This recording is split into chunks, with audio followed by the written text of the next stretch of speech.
Hi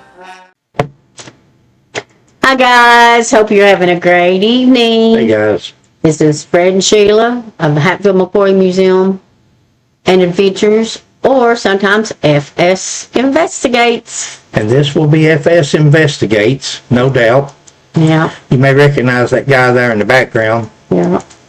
They finally got him. That's the assassin. Mm-hmm. Luigi. Yeah.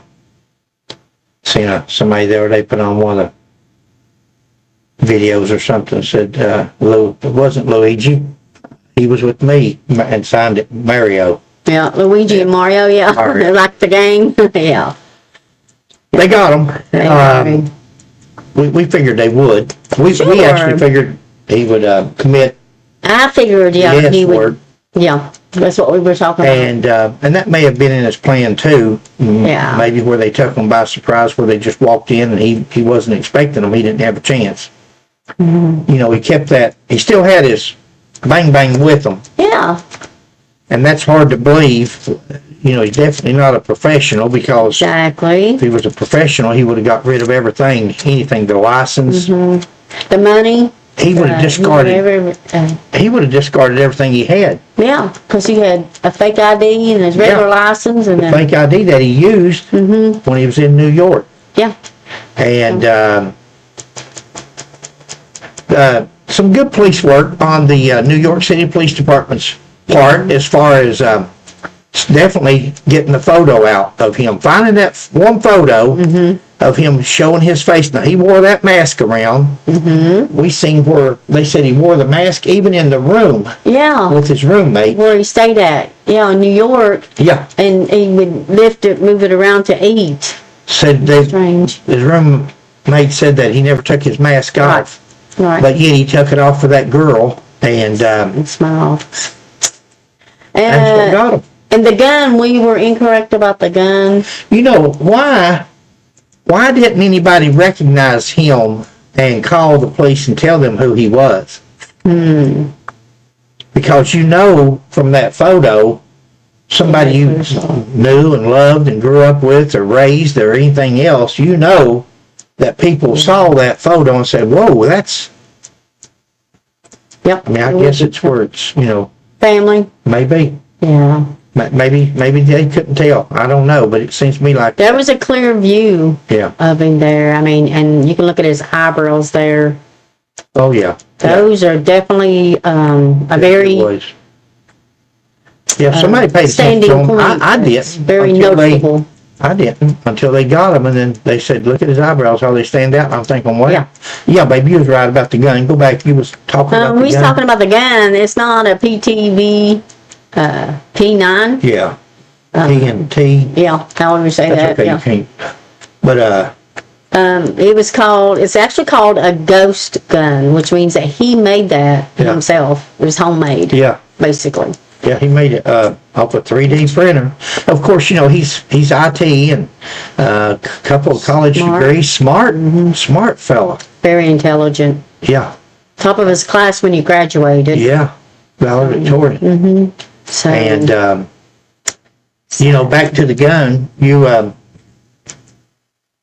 thought that, we'd seen another video of a gun person, expert, and he was showing the veterinary gun or the assassin gun, and how you have to one shot at a time, and you can save the shell casing. We thought in the beginning that was what he had, because every round he was having to do something. We thought he was actually manually feeding around, which in the end he was. I mean, he was. He had.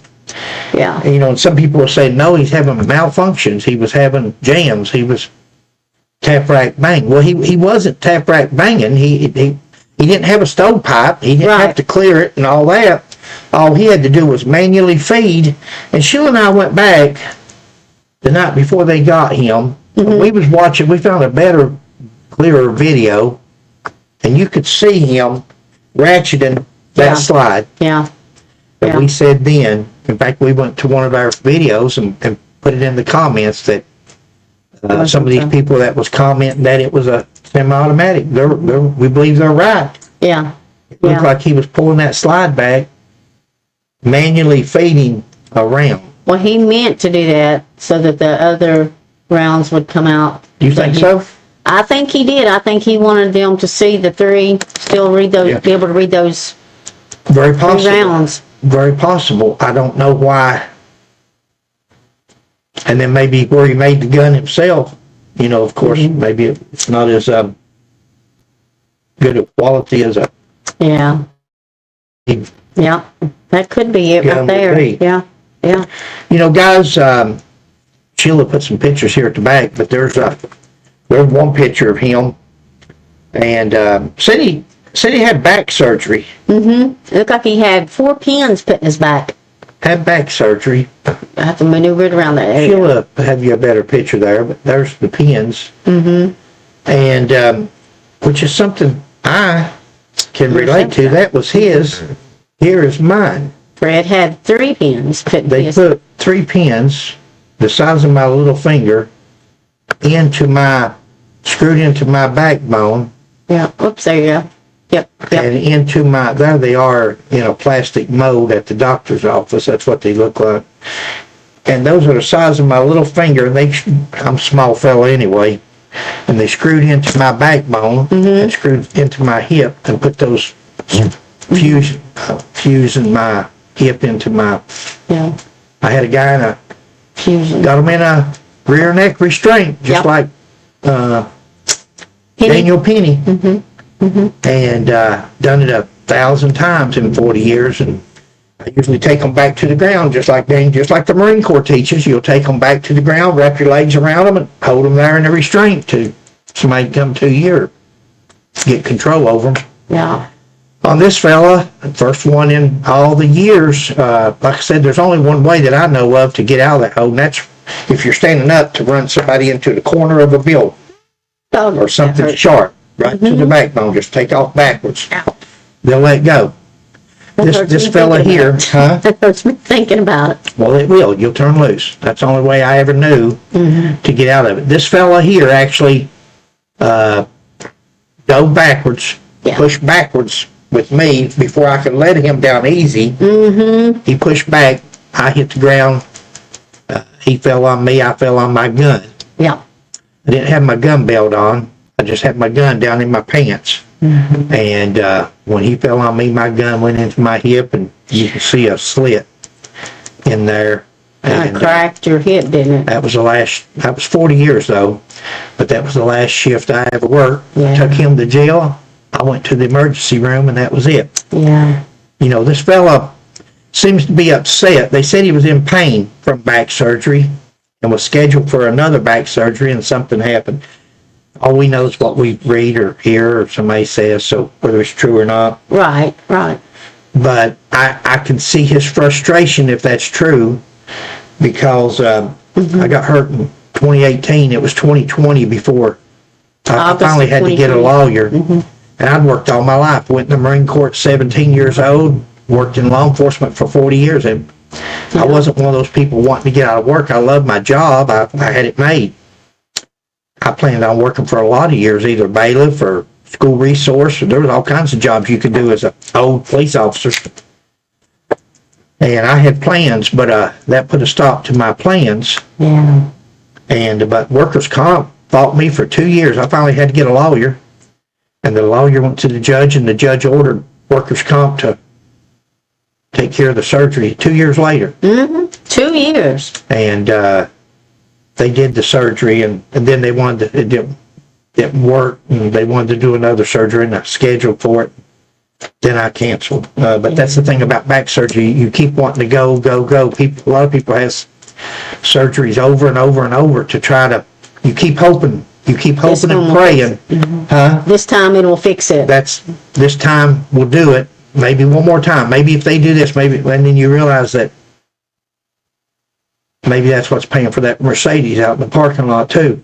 So, I don't know. The first one, I can get around a lot better. There was a time I couldn't even move. And I think that was a lot to do with medication and different things. And finally, Sheila and I, after another year after surgery, about 3 years into it, we said, hey, get off the couch, get out of the floor, Gotta get up, get moving. I was either laying in the floor, in the chair, or standing. There's no way to get comfortable. When we started walking, we started doing things and hurt like crazy. Yeah. But I'm doing better now than you got off the medications. Those medications had some very bad side effects for you. Well, medication is, I used to work drugs and,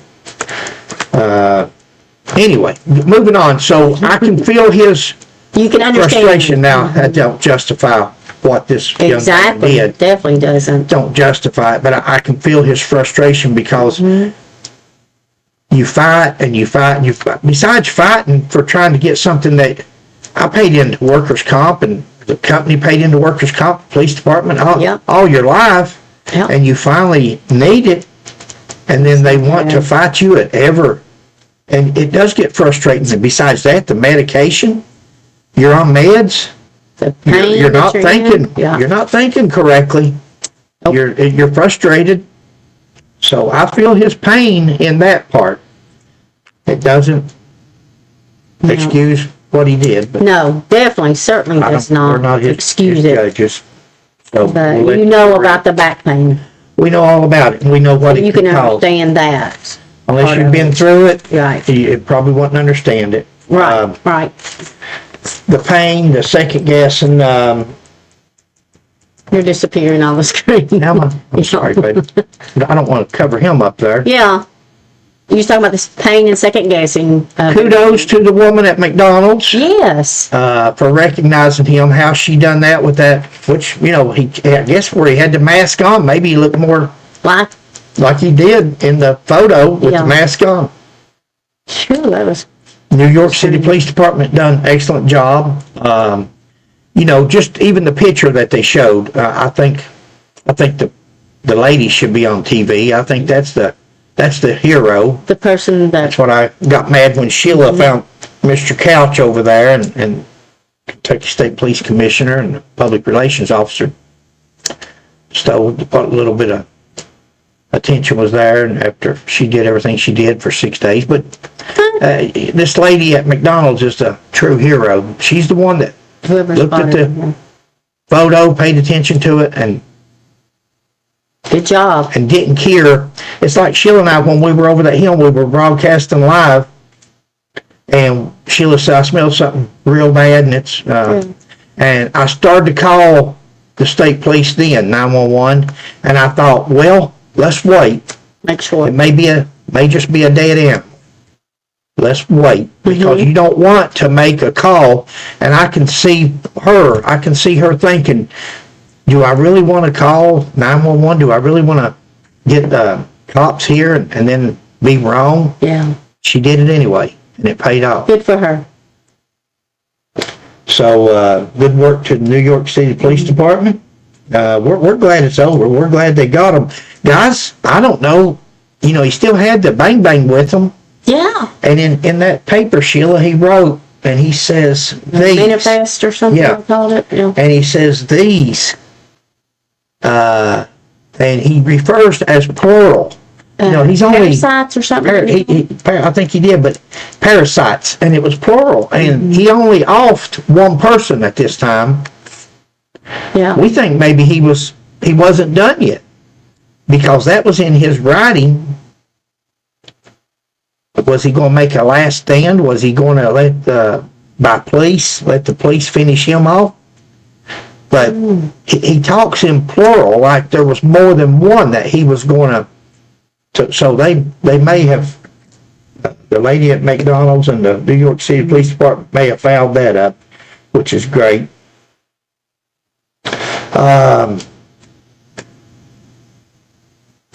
We hope she gets her reward. Yes.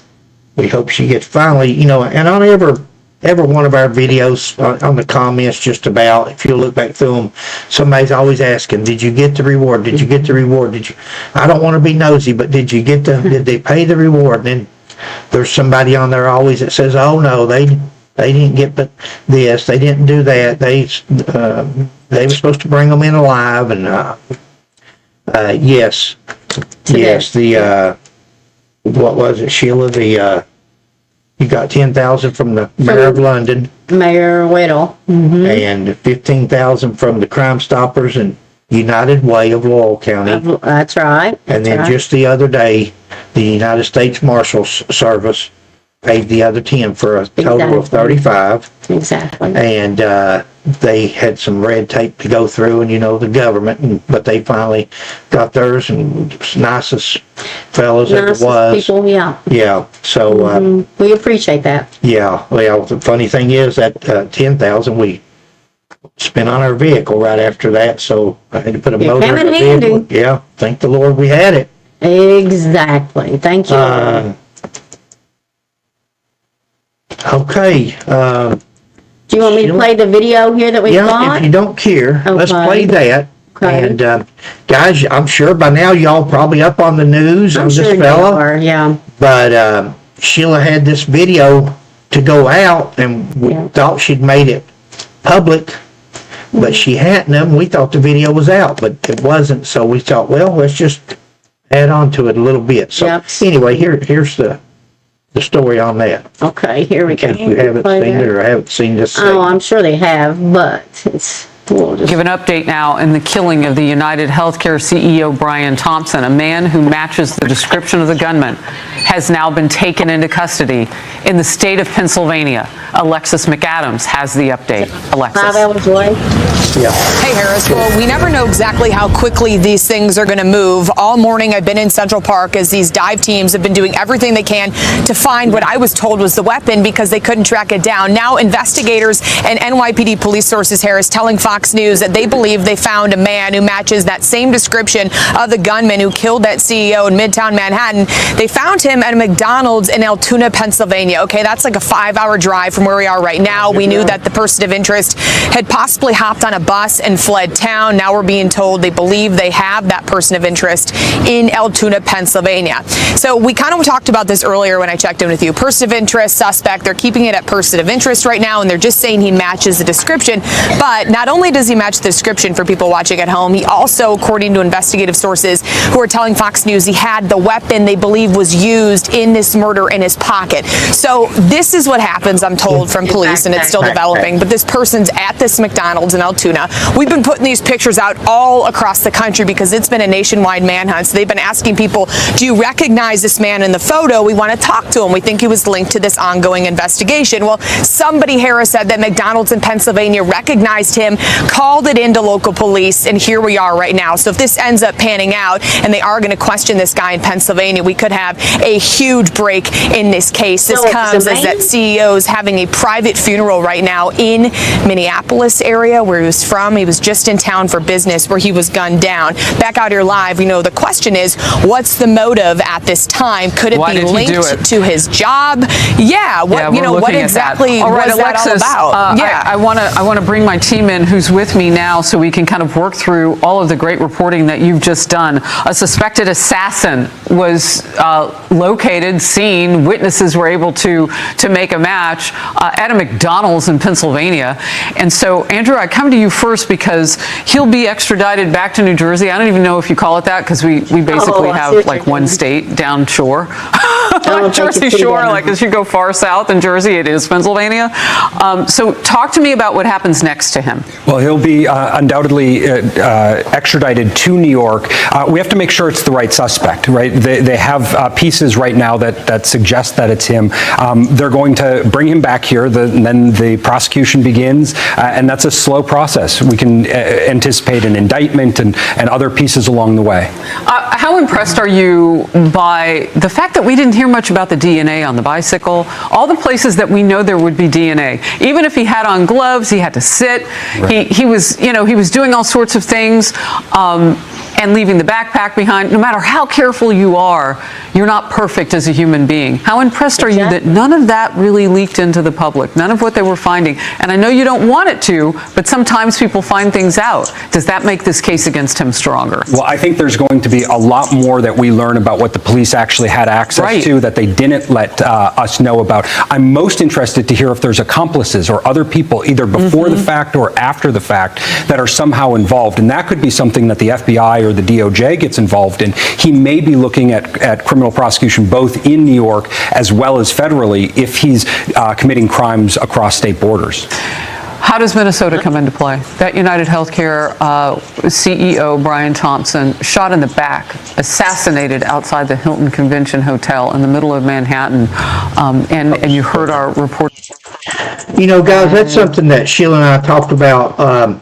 Isn't it funny that, it's not funny, but isn't it peculiar that he was shot in the back? Mm-hmm. You know, most assassins will walk up and to the head and so forth like that. He banged him in the back. Right. And we're wondering if that had some significance to it as far as him having back surgeries. And all the back pain that he Him in back pain. Exactly. And wanted to, maybe that was his way of thinking he was showing this person what back pain felt like. I don't know. Yeah. I'm just speculating, of course. But it's funny that he done it in the back rather than to the head or stuff like that. Also, they were wondering if anybody else was involved, but in his manifesto, he said no. Yeah. He said he was the only one. That's what he said, that nobody else was involved. So but, you know, what he stated, yeah. That day he was talking to somebody on a cell phone. But he could have just been talking to, which he hadn't talked to his family in a while. He hadn't talked to, everybody said that they'd lost touch with him, that he hadn't talked to nobody. Good point. But who was he talking to? Why did he need a cell phone? Exactly. All these questions will be answered. Sure.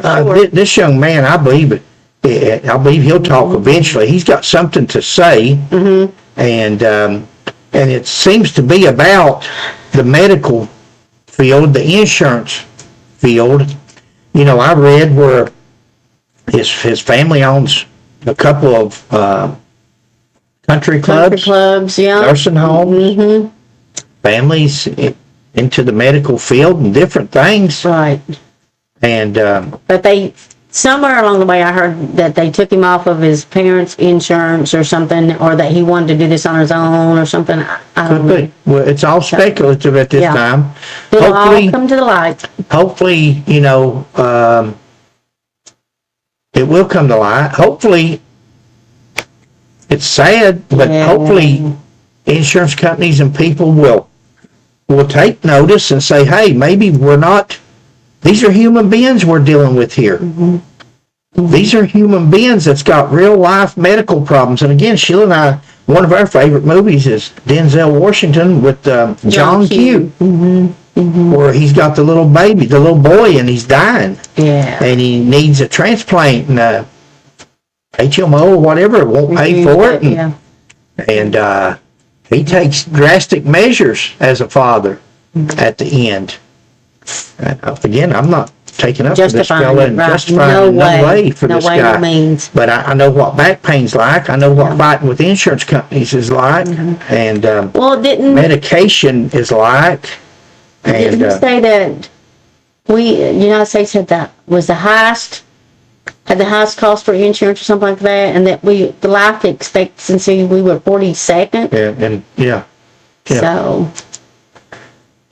So I mean, he's a smart fella. It's sad that he didn't try to find a better way to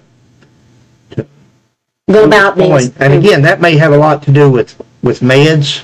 Yeah. With medication. Medication can, and they'll throw it to you.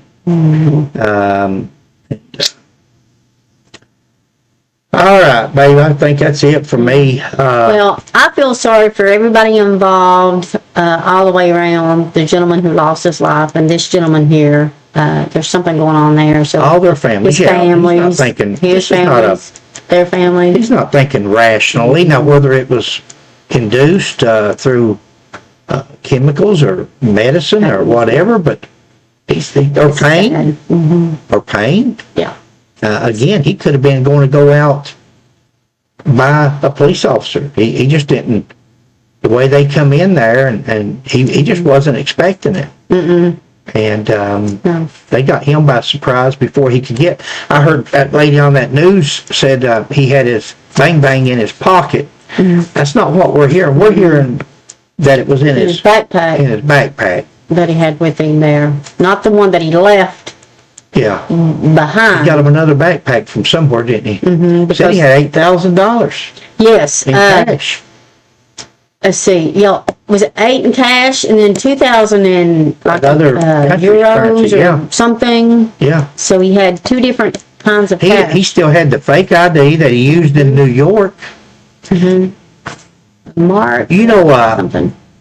I don't know. I'm not an assassin. Don't have no. But you know, usually from what I've seen on movies and stuff, they'll discard that. Yeah. You do something and you'll discard no connection to that, Yeah. and that's unusual that he kept. Mm-hmm. And it's even unusual that he had a gun that was substandard. Yeah. And like that, when he's got $8,000 we know of in cash that he had when he was arrested. Why didn't he buy a better gun on the street? Well, I think he bought this one in, what was it, like at pieces at a time or something, Yeah, and put together, so it you know, they can, the old saying is when guns are outlawed, only outlaws will have guns, and that's the truth. Mm-hmm. Outlaws are always going to have guns. You can always find a gun illegally out there. It's the private citizen, the law-abiding citizen that doesn't do that type of stuff. But the criminal, it don't matter if you got gun laws or not, they don't abide by them now. Why would they abide by them? Anywho. You're Thanks for watching, guys. We hope you are having a great evening. Please stay warm. It's supposed to snow here tonight and tomorrow, something like that, a little bit, not a lot, but stay warm. God bless you, each and every one. Thanks for watching. Please like, subscribe, and share, and we'll catch you on the next one. Thank you, guys. God bless you all.